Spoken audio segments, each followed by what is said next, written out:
السلام عليكم ورحمة الله وبركاته. كل سنة وانتم سالمين يا رب، وعيد سعيد على الجميع ان شاء الله. كل عام وانتم بألف خير. اليوم رجعنا لكم رح نعمل كعك العيد مع بعض. مثل ما انكم شايفين عندي زبدة، انا بعمل كمية كبيرة ما شاء الله، كل سنة بعمل 10 كيلو. انا رح اقولكم انه لكل كيلو قديش بتحطوا، بس هلا رح ذوب الزبدة والسمنة وبس خلص بعملكم كيلو بقولكم قديش المقدار اللي بدكم اياه.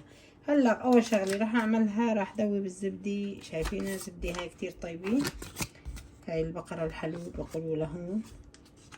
رح نفتح القوالب كلها. حبايبي انا هلا حطيت 5 قوالب زبدة. رح كت كمان مثل ما انكم شايفين زيت البونة عندي الكبيرة، رح كت كمان تقريبا لترين. بسم الله الرحمن الرحيم. ورح احط كمان شوية سمن. هلا انتم فيكم تحطوا الزيت اللي بدكم اياه، السمنه اللي بدكم اياها. انا بحط حيواني، فيكم تحطوا انتم يعني الزبده اللي عندكم موجوده فيكم تحطوها. مثل ما انكم شايفين اول شغله رح ندوبها انه نعمل السمنه تكفينا. انا كل مره بعمل الطنجره لهون، يعني هسه بدي احط زبده وهسه بدي احط زيت ورح احط سمنه كمان. حبايبي عندي شويه سمنه كمان، هاي سمنه نباتيه، رح احط كمان شوي لانه بركه الله بدنا. شايفين رح احط خضر قالبين كمان.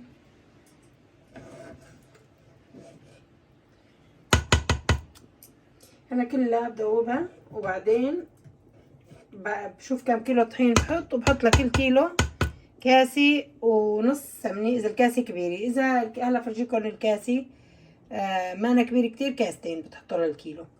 هلا بنخلص المرحله وبنرجع لتحميص البهارات. اول شغله رح نحمصها هو السمسم. مثل ما انتم شايفين انا عندي كيسين سمسم. هلا انا جبته سمسم ابيض مقشور، فيكم تحطوا السمسم المتواجد عندكم يعني بالكميه اللي بتحبوها.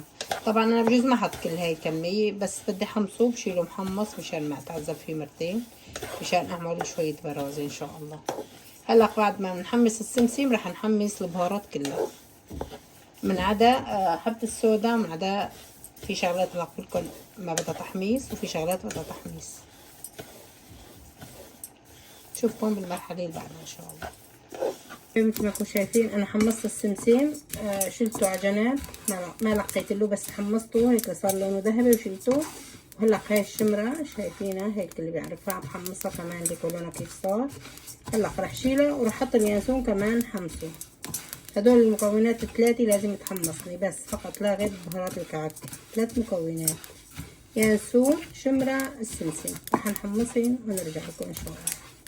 مثل ما كنتم شايفين انا حمصت السمسم والشمرة واليانسون. طبعا بدنا نطحنين هدول، بس عندي الزنجبيل مطحون رح احط انا معلقتين 3. مثل ما كنتم شايفين زنجبيل، ما حكينا رح نكتر، 3 معالق زنجبيل مطحون جاهز هذا.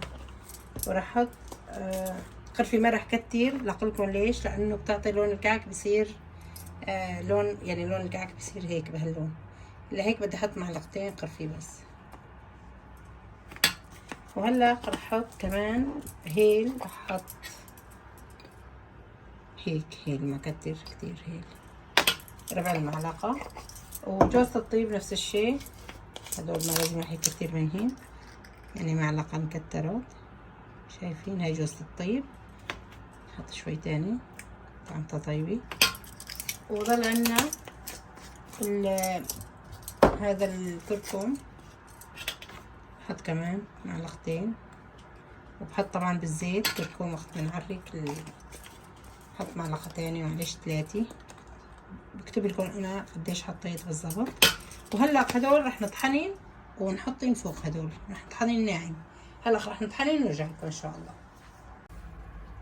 حبايبي مثل ما انتم شايفين رح نطحن البهارات. هلا شايفين شلون هيك نطحني. نحن عنا وحدة كبيرة وعنا وحدة صغيرة، بس هي بحب استعملها وبحسها بتناعم اكتر.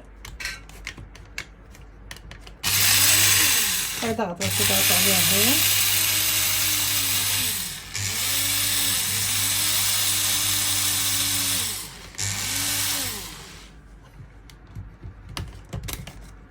شايفين مكتين وين بالمنخل هذا عندنا.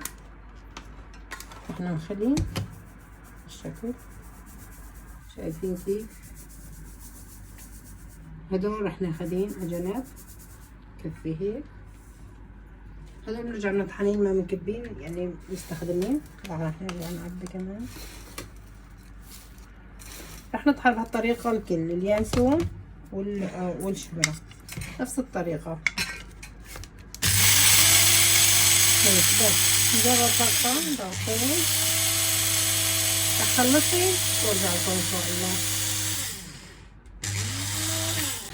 حبايبي مثل ما كنتم شايفين انا طحنت البهارات جهزتين، حطيت كل شيء. هلا معنا طبعا الخميري والملح راح حاطين مع الطحين. وهلا بنرجع للطحين نقولكم كمان لازم نخلو الطحين وكيف بدنا نبس الكعكات. وراح اعملكم مقدار الكيلو لحال كمان مشان تعرفوا قديش تحطوا له بهار. نشوفكم بالمرحله اللي بعدها ان شاء الله.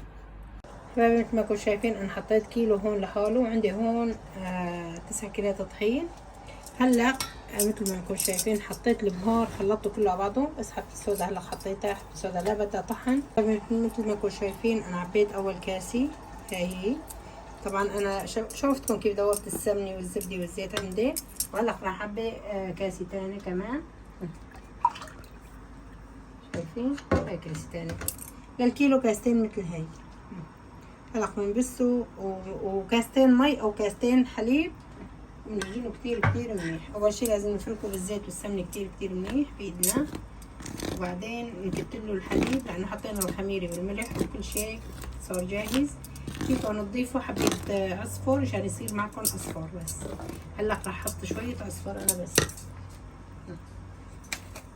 هذا هو شايفينه، راح احط شوية هيك. انتوا يعني اذا بتحبوا على كيفكم. والبهار كمان فيكم تضيفوا اكتر، بتحبوا اكتر فيكم تضيفوا اكتر، بتحبوا اقل فيكم تقللوا معلقة. هلا راح اعمله بايدي كله وارجع لكم ان شاء الله. هيك بصير معكم كتير يعني مثل البسكوت، بصير كتير طيب. وبصير اذا بتحبوا انتوا بتحبوا هيك قاسي شوي فيكم تحطوا كاس طحين فوق هدول. انا هيك صار معي هيك كنتوا شايفين هيك بدكم تفركوه هيك لحتى يشرب السمنه. شايفين صار لونه اصفر. طبعا حطينا الملح حطينا الخميري. بياكل معكم كاسي ونص او كاستين مي. هلا انا بشوف قديش بياكل بالضبط وبقلكم مشان العيار يطلع معكم مزبوط. فيكم تعجنوه بحليب اذا بدكم، بس لازم ما يضل فيه هيك ضلوا تفركوه لهيك كله هيك يتشرب. شوفكم ان شاء الله بالمرحله اللي بعدها. حبايبي مثل ما كنتم شايفين حطيت لها كاستين مي بالضبط نفس الكاسه اللي حطينا فيها السمن. شايفين عجيني لا بدها تعريق ولا شيء، دغري فيكم تلفوها بس ترتاح وتشتغلوا فيها دغري من دون اي تعريق من دون اي شيء.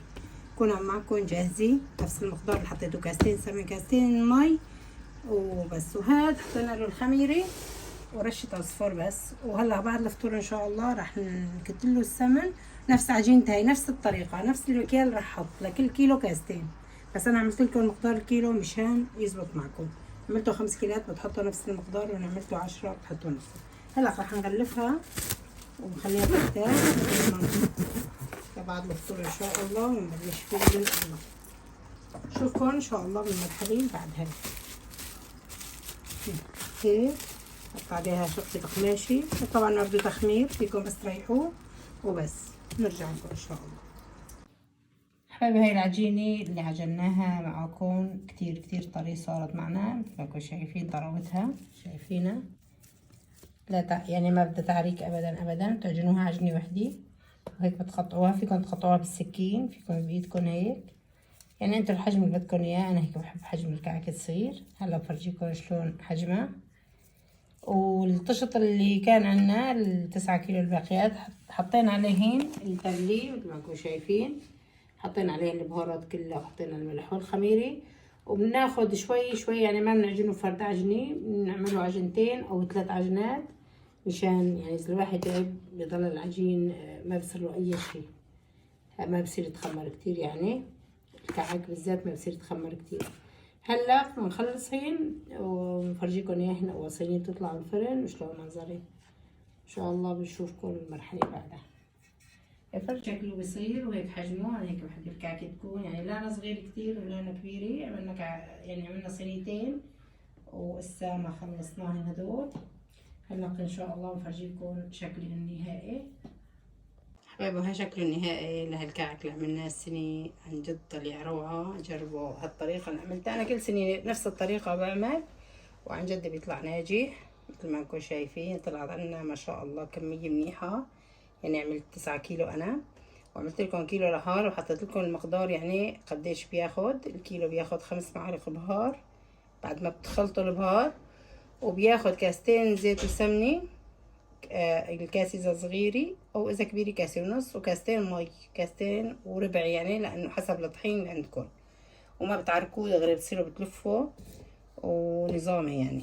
شايفين هالمنظر ما شاء الله، وطعمي يعني دخناه طبعا لأنه أفطرنا هلا. وإن شاء الله عيد سعيد على الجميع يا رب. ولا تنسونا من الدعم لهالقناة إن شاء الله، نوصلكم كل جديد. وألف شكر لكم، والسلام عليكم ورحمة الله وبركاته.